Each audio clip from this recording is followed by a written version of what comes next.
6 மாசமா எங்க ஸ்வேதா போயிருந்த? இல்ல நீ என்ன சொல்ற? நேர்ல வந்து பாத்தியா, பேசுனியான்னு? எவ்வளவு மெசேஜஸ், எவ்வளவு ஃபோன் கால்ஸ் பண்ணிருப்ப? உன் ஃப்ரெண்டு வீட்டுக்கு வந்தேன், உன் ஷூட்டிங் ஸ்பாட் வந்தேன். ஆனா நீ என்ன பண்ண ஸ்வேதா? என் மேலதான் தப்பு இல்ல. சரி, உனக்கு எனக்கு என்ன சண்டை ஸ்வேதா? ஏன் நீ வீட்டை விட்டு போன? நான் போறப்போ உன்கிட்ட என்ன சொன்னேன்? உண்மையான ரீசன் என்னன்னு சொல்லி நான் சைன் பண்ணி தரேன் டிவோர்ஸ்ல. ஆனா நீ நான் உண்மையா இருந்ததுக்கு நான் உன்னை அடிச்சேன், கொடுமை பண்ணேன், சித்திரவதம் பண்ண சொல்லி நான் பண்ணாத தப்புக்கு 50 lakhs சைன் பண்ணி கேட்டா நான் எப்படி ஸ்வேதா டிவோர்ஸ்ல சைன் பண்ணி கொடுப்பேன்? என்னால ஒரு பொண்ணு வீடியோ எடுத்து வச்சு சூசைட் பண்ணிக்கிட்டாங்க. எப்படி ஸ்வேதா ஜட்ஜ் பண்ற? பாஸ்ட்டை வச்சா? உங்களை கேட்குறேன், கேரக்டர் வச்சா இல்லை லுக்கை வச்சா? ஆடியோ நானும் கேட்டேன். நான் அவங்க அக்காவும் நானும் இந்த ஃபோட்டோஸ் எதாவது இருக்கா? இல்லை. நான் பேசியிருந்தா எல்லாம் பேசியிருப்பேன். ஏதாச்சும் இருக்கணும்ல, அது இருக்கா? அதுவும் இல்லை. சரி, இப்படி எதுவுமே இல்லாதப்ப இப்போ ஒருத்தங்க இறந்து போயிட்டாங்கன்னா கண்டிப்பா டெத் சர்டிஃபிகேட் கொடுப்பாங்க. அதாச்சும் இருக்கா? அதுவுமே இல்லை. எதுவுமே இல்லாம ஒரு ஆடியோ வச்சு அப்ப வீடியோ போட்டவர் இப்ப என்ன சொல்றாரு? இது உண்மையா பொய்யான்னு கண்டுபிடிங்கன்னு சொல்லியிருக்கோம். இது ஆதிதான் பண்ணிருப்பாரு, 1000 மடங்கு உண்மை. நான் எங்கேயுமே சொல்லல. உனக்குலாம் என் வாழ்க்கை தான் கண்டிச்சிச்சா? நம்ம பக்கத்து ஸ்டேட் கேரளா பஸ் இன்சிடென்ட் எல்லாத்துக்குமே தெரியும். அவர் என் நிலைமையில இருந்தா நினைச்சு பாருங்களேன்.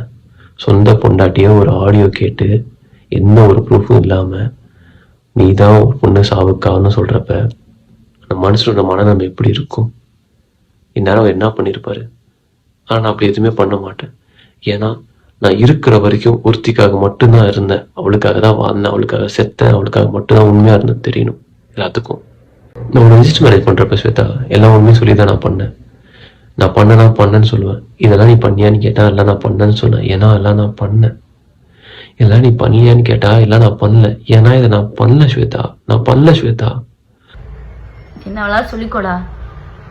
உன்னால நிறைய ஒரு நல்ல ஒரு ஹார்ட்டை, நல்ல ஒரு சோலை, நல்ல ஒரு மனுஷங்களை உன்னால நான் இழந்துட்டேன்டா. ஆனா நீ பண்றதுக்கெல்லாம் உனக்கு ரிட்டர்ன் நல்லா வரப்போதாது. நீ நினைச்சிட்டு இருக்கியா நீ ஊர்ல இருக்கவங்களுக்கு ஜஸ்டிஸ் வாங்கி தர? அப்புறம் எங்க அது வேலை பார்க்குற அசிஸ்டன்ட் டைரக்டர்? எந்த படத்துல இருந்து சீரியல் அசிஸ்டன்ட் டைரக்டர் உன்னை வேலைக்கு வச்சிருக்காங்க? ஏன்டா இப்படி பொய்க்கு மேல பொய் சொல்லிட்டு இருக்க? போதும்டா, நிப்பாட்டுடா, நிம்மதியா இருக்க விடுறா. நீ நிம்மதியா உன் வேலையை பாருடா.